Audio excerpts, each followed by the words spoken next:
नारायण नारायण नारायण नारायण। श्री कृष्ण गोविंद हरे मुरारे, हे नाथ नारायण वासुदेव। हरेर्गुणाक्षितमतिर्भगवान् बादरायणी अध्यगान्महदाख्यानं नित्यं विष्णुजनप्रियः। श्रीमद्भागवत का ये वाक्य है। भावार्थ यह है कि मीमांसा, वेदांत, न्याय, वैशेषिक, सांख्य तथा पातंजलि शास्त्रों के द्वारा ईश्वरीय श्रवण मनन निधिध्यासन के पश्चात तो परमहंसा अवस्था प्राप्त होती। वह तो सुखदेव जी को पहले ही प्राप्त हो चुकी थी। फिर प्रारंभिक साधना अर्थात श्रवण रूपी साधना कैसे प्राप्त कर रहे हैं, इसका उत्तर है श्रवण मनन निधिध्यासन द्वारा सिद्धावस्था पर पहुंचने पर दिव्य प्रेम के द्वैत रस संबंधी श्रवण कीर्तन आदि सिद्धावस्था ही रस है। साधक का श्रवण पृथक वस्तु है। उसके सहयोग से वह ईश्वर में मन लगाने की साधना करता है, किंतु सुखदेवादि परमहंसों का श्रवण दिव्य प्रेम रस पाने के लिए होता है। यह उसका अंतरंग रहस्य है। यही सगुण साकार प्रेम रस का वैलक्षण्य है। प्राकृत द्वैत से अतीत होकर द्वैत में ब्रह्मानंद का अनुभव करता है। यह परमहंसा अवस्था है, किंतु पश्चात द्वैत प्रेमरस माधुरी का पान करना यह दिव्य सिद्धावस्था का विशेष रस है। सुखदेव परमहंस कहते हैं, सर्व वेदांत सारम ही श्री भागवत मिष्यते तद्रसामृत तृप्तस्य नान्यत्र स्याद्रति क्वचित्। कहते हैं कि जितने भी वेदांत सिद्धांत विश्व में हो सकते हैं, विशिष्टाद्वैत, द्वैताद्वैत, उन सबों का सारभूत तत्व ये है कि सगुण साकार भगवान श्री कृष्ण के नाम रूप लीला गुण धाम आदि मनुष्य को अनुरक्त किया जाए। अनुरक्त करने के पश्चात भगवत कृपा से प्राप्त दिव्य ये प्रेम रस के द्वारा पुनः उन्हीं नाम गुण लीलादि का सेवन किया जाए और यह दिव्य द्वैत प्रेम रस माधुरी का आस्वादन अनंत काल तक प्रतिक्षण वर्धमान ही होता रहे। सोचिए कि जन्मजात परमहंस सुखदेव सरीखे जब इस प्रकार एक श्लोक में विभोर हो गए, तब अन्य ज्ञानियों की तो बात ही क्या है। उत्सुकता होगी सुन के कि वह श्लोक कौन सा है जिसमें सुखदेव जी विभोर हो गए। अहो वकीयं स्तनकालकूटं जिघांसया पाययद्यप्यसाध्वी लेभे गतिं धात्र्युचितां ततोऽन्यं कं वा दयालु शरणं व्रजेम। भागवत का ये श्लोक है। कहते हैं इसका अर्थ है कि हे अकारण करुण श्री कृष्ण, तुमको छोड़कर और किससे प्रेम करें। तुम्हारी सुगुण गरिमा को सुनकर तो मैं विभोर हो जाता। कैसे? जैसे पूतना ने अपने स्तनों में विष लगाकर तुम्हें मार डालने की इच्छा से विष पिलाया, और तुमने उसे अपना लोक दे दिया। और जब किसी ने पूछा कि आप तो सर्वज्ञ हैं, सर्वंतर्यामी हैं, भावनाओं का फल दिया करते हैं, पूतना की दुर्भावना को आप जानते थे, फिर भी आपने उसे सद्भावना का सब फल कैसे दे दिया? तो आपने यह उत्तर दिया कि जब मैंने उसके स्तन में मुंह लगा दिया तो वह मेरी माँ हो गई। अस्त उसका उद्धार करना ही चाहिए। भाव ये है, सिद्धांत की दृष्टि से भी पूतना का उद्धार सत्य ही है। क्यों कि पूतना ने श्याम सुंदर को देखा, विभोर हो गई, और जब स्पर्श किया तो अवर्णनीय ही स्थिति थी। अतः मन का ऐक्य होने पर उद्धार करना नियम विरुद्ध नहीं है। कुछ लोगों का कहना है कि विरोधी भाव से उसने मन को द्रवीभूत करके उस मन में श्याम सुंदर को एक कर दिया था। कुछ भी कारण हो, वास्तव में तो यह उनकी अकारण करुणा का परिणाम। अब आइए कलयुग के ज्ञानियों के नेता शंकराचार्य पर विचार किया जाए।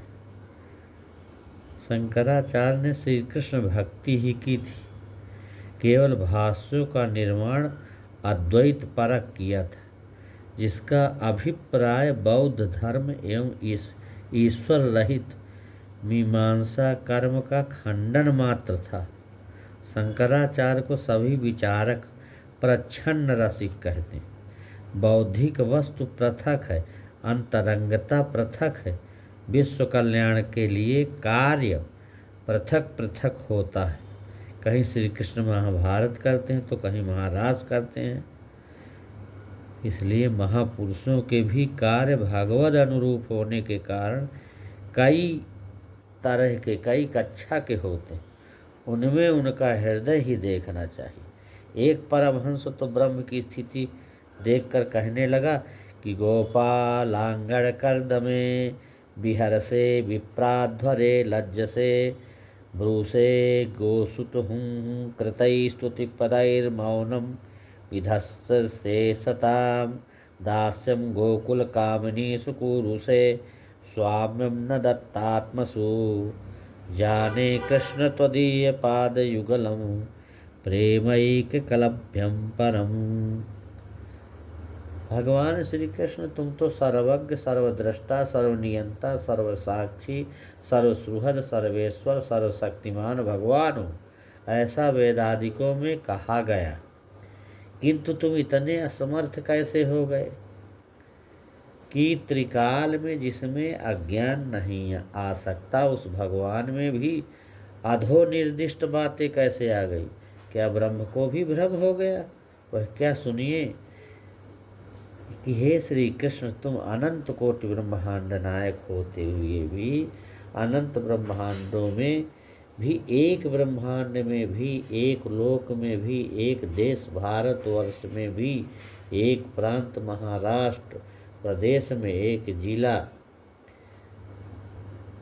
और उसमें उत्तर प्रदेश, महाराष्ट्र, उत्तर प्रदेश, सौराष्ट्र, फिर इधर ऐसे जाते उत्तर प्रदेश में एक जिला मथुरा में भी एक गांव नंदगांव, फिर एक घर नंद घर के आंगन की कीचड़ में विहार करते हो, एवं ब्राह्मणों द्वारा विधिवत संपादित यज्ञ में भी जाने में लज्जा लगती। महत्तम विधिपूर्ण यज्ञ में केवल मंत्रोच्चारण द्वारा ही तुम्हें आहुति दी जा सकती, तुम प्रत्यक्ष जाकर नहीं स्वीकार करते। इतना ही नहीं, गोकुल ग्राम की गांव के बछड़ों के हुंकार से बातचीत करते, जबकि बड़े बड़े प्रकांड पंडितों की वैदिक पौराणिक महावाक्यों की स्तुतियों में मौन रहते हो। अब मंदिरों में अनेकानेक मनीषी वैदिक पौराणिक महामंत्रों से स्तुतियाँ करते हैं, परंतु मूर्ति में स्थित तुम कुछ बोलते नहीं। तात्पर्य यह है कि तुम मूर्ति द्वारा इतना ही बोल दो कि तुम कुछ भी कह दो तो भी विद्वत वर्ग बलिहार जाए, क्योंकि एक बार ऐसा हुआ कि एक मुस्लिम फ़कीर ने दिन रात खुदा की इबादत की और नमाज पढ़ते पढ़ते उसके घुटने घिस गए। एक दिन एक दूसरे मुस्लिम फ़कीर ने उससे पूछा कि तुम्हें खुदा मिले हैं या खाली फिजिकल ड्रिल करते हो। पहले फ़कीर ने बड़े अदब से कहा कि मुझे तो खुदा कभी नहीं मिले, तुम्हें मिले हैं क्या? इस पर दूसरे फ़कीर ने कहा, हमें तो रोज़ मिलते हैं। तब पहले फ़कीर ने कहा, तो इतना कष्ट कीजिए कि खुदा से पूछकर बताइए कि क्या मेरी कोई नमाज खुदा को पसंद आई। उसने कहा, अच्छा, मैं कल बताऊंगा। दूसरे दिन वह फ़कीर आया और उससे कहा कि खुदा से मैंने पूछा था, पर खुदा ने तो कहा कि हमें उसकी एक भी नमाज पसंद नहीं आई।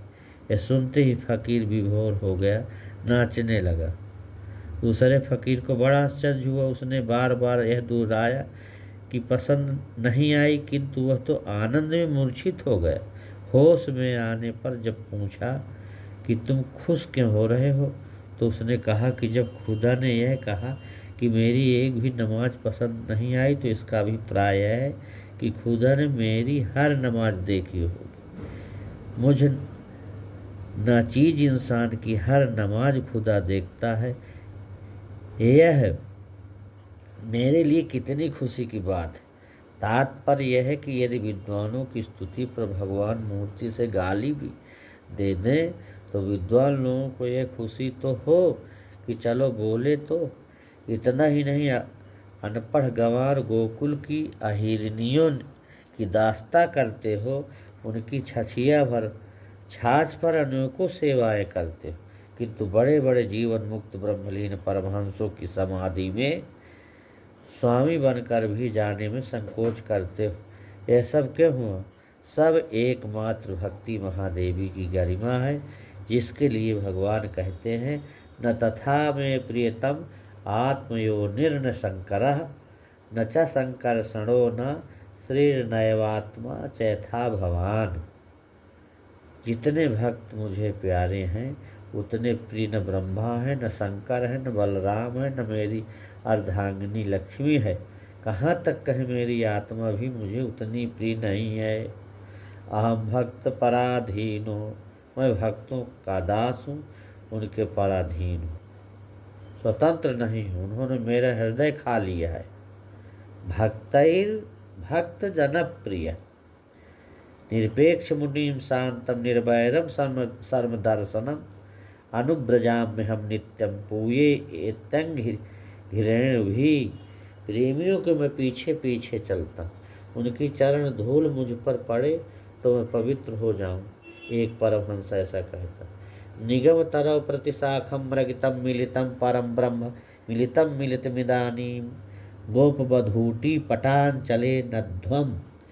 जिस ब्रह्म को चारों वेदों की प्रत्येक शाखाओं में ढूंढने पर पृथक पृथक बिखरा हुआ प्रकाश स्वरूप पाया था, उसी ब्रह्म को बिना ढूंढे एक ही जगह इकट्ठे ही ब्रज गोपियों के अस्त्र के आंचल से बंधा हुआ पाया।